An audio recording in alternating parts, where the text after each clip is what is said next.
President Vladimir Putin is still likely to host the World Cup in 2018 despite an FBI investigation into Russia's winning bid, but his hopes of staging a tournament that impresses his critics are fading.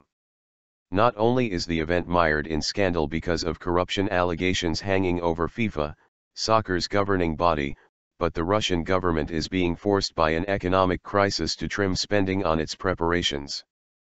Putin will do all he can to ensure the finals are not taken away from Russia and to boost his own image as well as his country's, especially as a presidential election is due in 2018. But even he has been forced to lower his sights. The economic downturn has greatly dented Russia's ambitions, said Chris Weafer, senior partner at consulting firm Macro Advisory. Even before the FIFA scandal, there was a scaling back of the original elaborate plans. Russia won the right to host the finals in 2010 with a bid promising to overhaul the transport system, build state-of-the-art sport facilities and put several regional cities on the map. It expects to spend more than 660 billion rubles, $12 billion, on preparations including building 6 new stadiums, hotels, training grounds, and health facilities. Costly airport renovations and high-speed rail links are also needed to ease travel between the 11 host cities, the most distant of which, Ekaterinburg, is almost 2,000 kilometers, 1,250 miles, from Moscow. But the economy has been hit by Western economic sanctions over Russia's role in the Ukraine crisis, a fall in the price of oil, the country's main export commodity, and the ruble's sharp decline against the US dollar in the past year. Downsizing plans. Last week, the government reduced its planned spending on the World Cup by 3.5 billion rubles, the latest in a series of cuts made as the economy flags.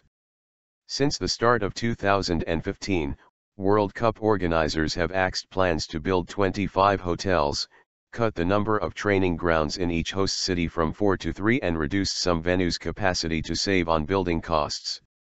Moscow's Luzhniki Stadium, which will stage the opening match and the final a month later, will be able to seat 81,000, down from the 89,000 originally billed. This World Cup is an image project for Putin. He really has something to prove here, a source close to the organizing committee said. But, he added, the approach to this World Cup now is to do what was promised, with no frills, and nothing more. Michael Karas, editor-in-chief of website Stadium Database, said many high-tech features included in designs for Russia's new stadiums have been scrapped as the weak ruble made imports more expensive. The biggest issue is ordering materials from abroad, he said. But the stadiums were designed by Western companies, so in most cases they need advanced materials from Europe. Building materials are now being sourced locally from Russian providers because of the ruble's decline, which Sports Minister Vitaly Mutko said could push up construction costs by 30 to 40%.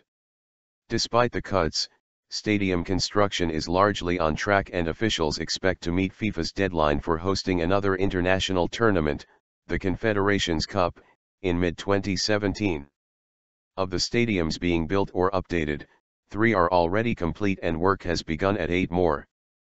Builders are due to break ground at the last one, in the Russian exclave of Kaliningrad on the Baltic Sea, in July. Spending in the spotlight.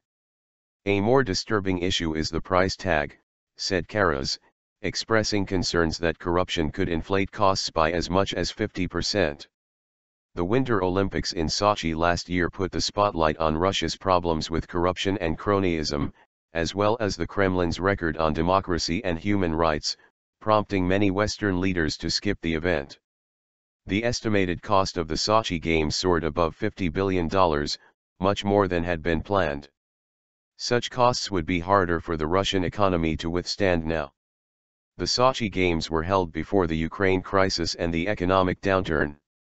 The resignation of Sepp Blatter as FIFA president this week deprived Moscow of a potentially vital ally if pressure grows for Russia to be stripped of the World Cup.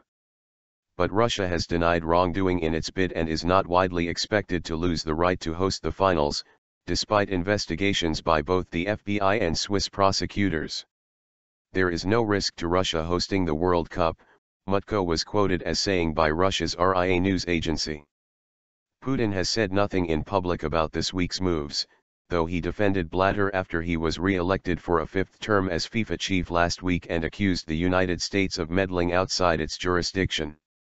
Russian officials are portraying things as business as usual with FIFA and say the World Cup preparations continue apace. Experts say a World Cup boycott by other nations is unlikely.